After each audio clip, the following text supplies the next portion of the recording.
And now, it's time for another Dice Tower review with Tom Vasel. I heard about Tzol'kin a year and a half ago, and I was very intrigued because it had gears that you moved around on it. And I was very excited about that because moving gears around is a cool concept in a game, and I thought, wow, you move this gear and it moves these people all over the place. It's a very strong Euro game, a worker placement game, and those, if you watch my reviews, you know that sometimes I love them and sometimes I don't like them. Often how well the theme is integrated determines how much I like it. This is the Mayan Calendar, which coincidentally came out in 2012, but that's fine.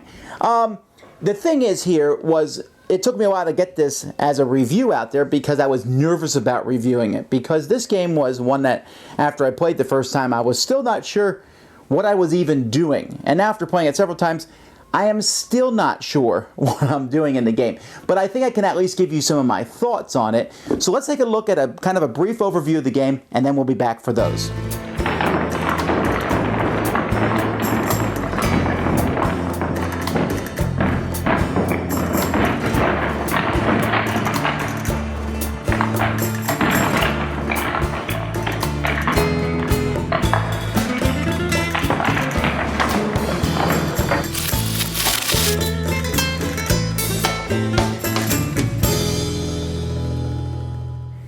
Alright folks, here's the board of Tzol'kin, and you can see that on this board there are plastic gears.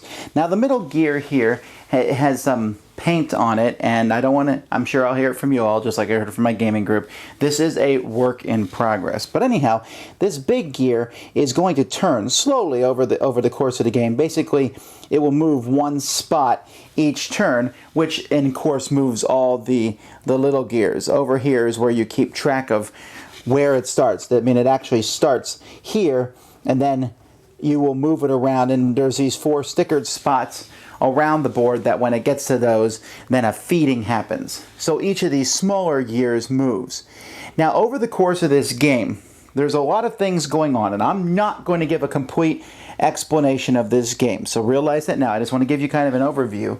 One of the cool things about this game I like is at the beginning of the game, each player is going to get 4 of these tiles, and you're going to pick 2 of them.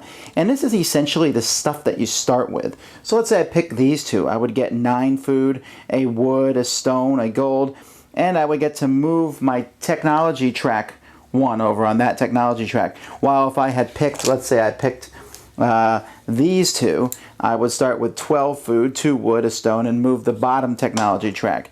Or maybe I want to move 2 technology tracks and start with only 2 food. And so there's a lot of options that you can pick on these different items at the beginning of the game. Then, as players are taking turns in this game, essentially what you're going to do on your turn is you are either going to place workers or you are going to pull workers off. When you place workers, you can place as many as you have. You start with 3, and you have the option of getting up to 6. The first worker is free. However, if you want to place more than 1 worker on a turn, then you will have to pay extra food. So for example, you can see here that if I place 3 workers on my turn, I'll have to pay 3 food. If I have all 6 workers and want to place all 6, I have to pay 15. But those aren't the only costs involved in the game. If you take a closer look here at this wheel, each spot on the board, when you place a worker, you place them like this in these spots. But if someone has already placed a worker in that spot and you want to place one on a farther spot, you can't jump spots. You have to go to the next one. You have to pay extra food. You can see that going to the second space here costs 1 food. If I want to place 2 of my guys in this wheel, I'd have to pay 3 food, plus the cost for paying multiple workers. And as you can see, though, as the wheel goes from turn to turn, these workers are going to move. And when you pull a worker off of a spot, it's the action that is associated with where that worker is going to happen occurs. So the longer you leave your workers on these wheels, the better actions you will get, because the actions get better. In fact, at the end of each wheel usually is an action that basically says, take any action on the wheel that you want. So you might want something that came previously on the wheel, and that's fine. And when you take that action, then you'll pull your person off. If you, for some reason, you go all the way around, and I don't see that hardly ever happens, without pulling your worker off, then you don't get an action at all, and you lose, and the worker comes back to you for nothing. Now, Each of the wheels does different things. For example, this wheel here is a way to get food. So you can get 3 food here. Here you get food as long as there's a corn token. You take a corn token off to get food. In these other spots, you will, first you get wood. You have to clear the forest first, and then you can get the food. Although you're allowed to burn the forest, which kind of angers the gods and gets them irritated. In this spot here, you'll get resources. You can see there's different resources: wood, stone, and gold, and crystal skulls. Yeah, apparently Indiana Jones is here, and they're actually a pretty cool piece that you will get. They're in a limited number, so that's what you can do on that wheel. If you go down to this wheel here, it lets you increase technology tracks and build buildings and monuments.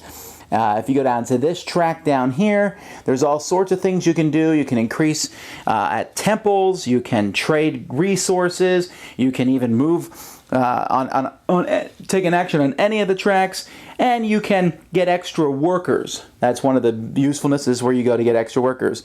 And then over here, this is a special track that if you have crystal skulls, you can drop them off. And once a crystal skull's in a location, it will stay there. So each spot can only be used once, and get victory points. Now, I mentioned you can build buildings over here. There are a pile of buildings that will be replaced as time goes by. Each of these buildings has different costs on it and gives you special abilities. Every time there's 4 times during the game you have to feed each of your workers, and so maybe a building will give you feeding one of your workers for free. Maybe a building will let you increase on a technology track.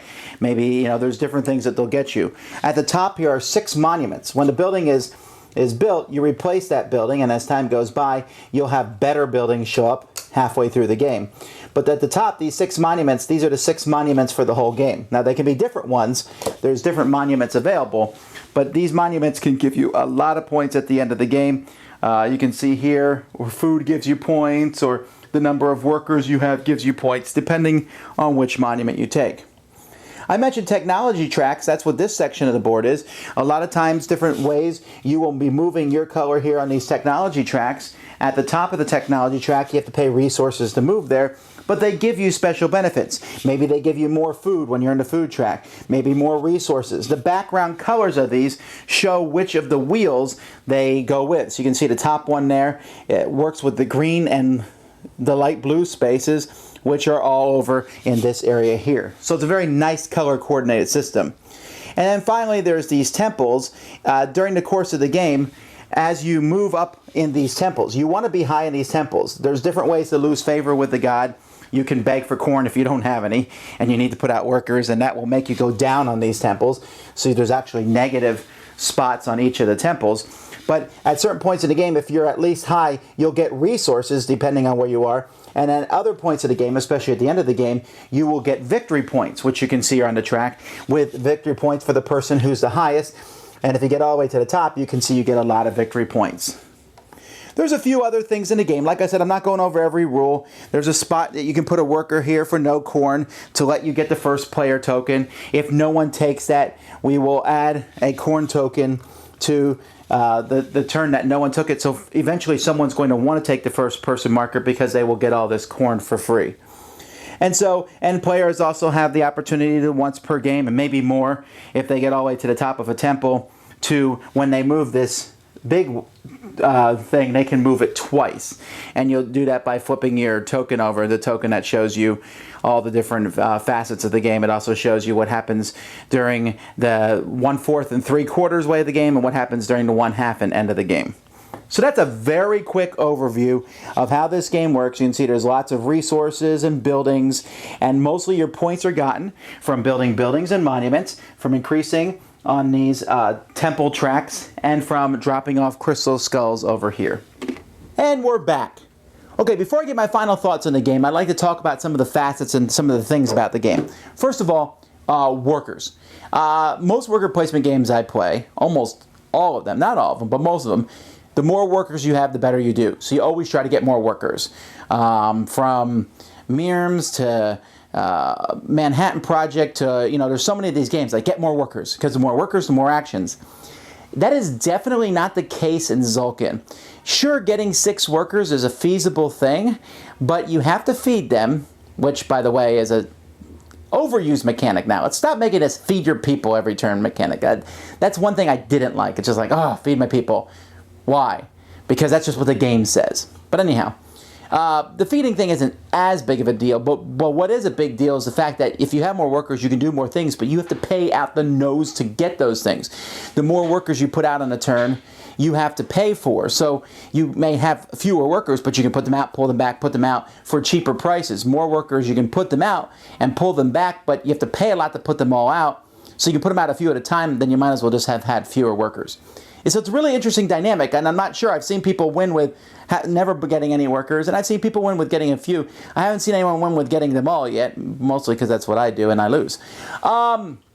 So that's an interesting thing. Now, let's talk about the gears. Oh, the gears. They're cool. Yeah, I've seen people paint them in various cool ways. Apparently, I'm not there, but people can do really cool things to these. But the gear thing, as neat as an idea it is, and as cool as it looks on the board, it's essentially just a way of moving tokens. So the gears are there, but they're not really gears. It would be the same if I had a bunch of tracks, and each turn you moved everybody one space on the track. And so the gear just does all that for you automatically. That's great for bookkeeping purposes, and it is cool to look at. It's just not as neat as I thought it would be. I don't know what I was expecting. And it also, the big gear moves around one whole time over the course of a game. I thought it'd be neat, like, and gears are moving, and you don't know where your guy. Okay, but maybe that's a different game. So let's look at the game itself. The game is really difficult because you really have to kind of concentrate on what to do. Moving on the technology tracks gives you a lot of special abilities, which if you utilize them correctly, you'll do well. You can't ignore the temples because there's points there. You got to get those buildings and getting crystal skulls, and there's so much to do. You can easily get caught up in feeding your people and getting lots of grain and all kinds of cool stuff, and then not getting enough resources to build yourself up. And you always feel there's a tension in this game that I haven't felt in many other games, because I'm constantly like, I can't get everything. I want this. Oh, I need that. Oh, I want to get over here. I want to build these buildings, but he did it first. And there's just a lot of tension. A tension in my people moving on the wheel. The tension in, do I have enough corn to be able to do the things that I need to do? And will I get these buildings that will help me? And where am I on the temple tracks? And so that tension is there throughout the game. I think that it is a game that is going to reward lots of plays. I think it is a very deep game. Now, how do I like it? Well, that's the tough thing here. I think I'm leaning towards the it's okay camp. Because I don't know. On one aspect, I don't like the tension. I don't like that. I'd rather play the game where I like worker placement games like Manhattan Project and Le Havre, where I'm just getting lots of cool things. And taking these things and doing things with them. Here I felt all the time like, if I make one wrong mistake, if I put one worker in the wrong area, I've just messed myself over. I do appreciate the fact that there's a learning curve to the game. The fact that if you play against people who played before, you're going to get mushed. I know this. All right? And that you will get better as time goes by. So that's a good thing. The way the game looks, it's beautiful. It's gorgeous. The theme works mostly. I'm not sure why the gears work thematically. But you get the resources to do things. So that all works. So that's good. The tension and the feeding your people stuff was bad, so it kind of just evens out for me. I would play this. If you wanted to play this, I'd say, sure, okay, I'll play it. You know, it's a Euro game. It's an interesting one. I'll probably lose at it, but that's fine. But I don't know that I would ever suggest it. Do I think it's a good game, despite my own liking? Yes, I do. I think it's a quite good game. For me, I like open-ended games. And I complain when a game kind of forces you. This game is seemingly open-ended, but I think that there's strategies, and you've got to kind of figure out what they are to win. I don't know. There's just something about it. It's not as fun, maybe, as I would want a game to be for me. And that's a nebulous term in of itself. But hopefully from watching this video, you get kind of an idea of what the game is like to see if it's for you or not.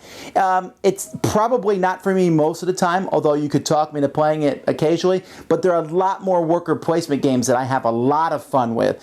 I think sometimes I like things that are a little bit more straightforward and things where I get lots of things to do with. And that's kind of my style, like Francis Drake and Le Havre and Agricola. And Agricola's full of tension too, but this one, the tension just didn't excite me like it does in Agricola. Anyway, how's that for a confusing review? Tzol'kin. Thanks so much for watching the Dice Tower videos. Find more great videos and reviews, as well as our top-rated audio podcast at Dicetower.com. You can also find other great shows at Dicetowernetwork.com. I'm Eric Summerer, and you've been watching The Dice Tower. The Dice Tower is sponsored by Cool Stuff Inc., where you can find great games for great prices. Cool stuff in stock. Check them out at CoolStuffInc.com. Shut the door! There.